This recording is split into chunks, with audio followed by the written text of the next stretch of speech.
Do you like eating mangoes? I bet you do. Who doesn't?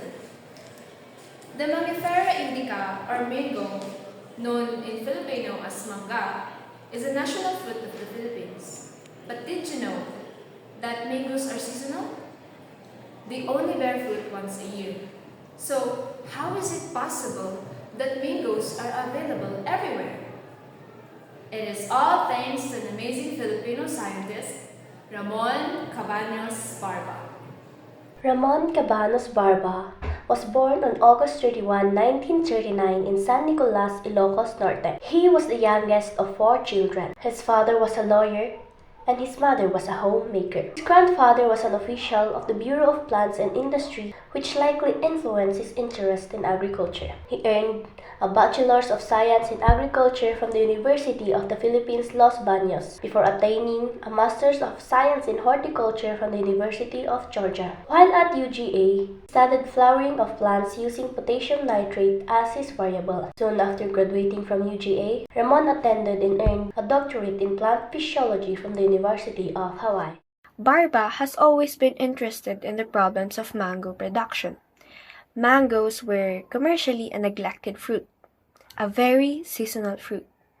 Before, farmers in the Philippines would have to smoke to bring on flowering. It was a tedious practice and expensive. As a student, he would always ask, How can we make the mango flower?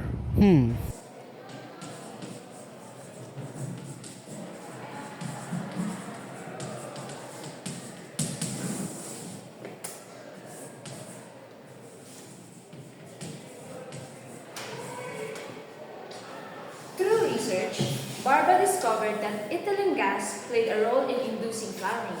However, ethylene gas was difficult to apply because it required covering entire trees. Barba then experimented with other chemicals, and at the bottom of the list was potassium nitrate. He knew from the previous studies that potassium nitrate and ethylene had a link. After multiple times,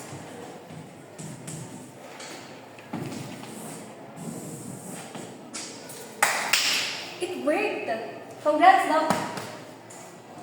He developed a process that caused the flowering and fruiting of mango trees 3 times a year instead of once a year. His work found applications in advancing the mango export industry. Research on tissue culture of many horticultural crops like bananas, cassavas, and sugarcane enabled the development of methodologies in physiology and plant breeding. His invention, which is widely used today, revolutionized the Philippine mango industry, making the crop one of the country's top export earners. in addition to the transformation of the Philippine mango industry, Barba's work contributed significantly to the Philippine economy, boosting export revenues and creating numerous jobs.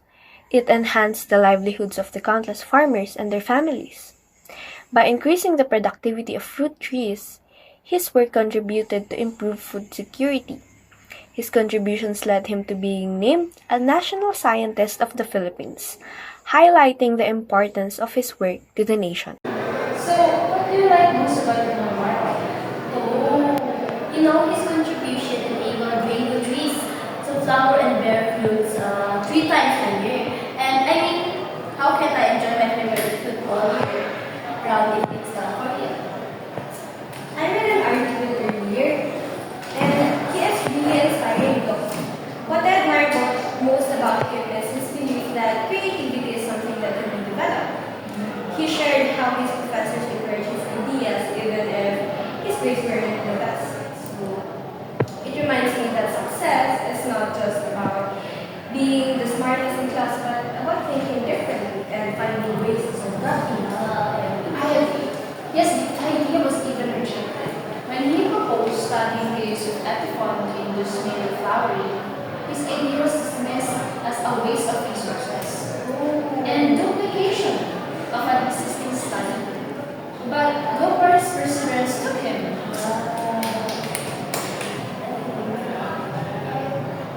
Yeah, and I believe the most important is his desire to help Filipinos, especially our farmers. He understood that innovation is not for him only, but for the benefit of many. Oh,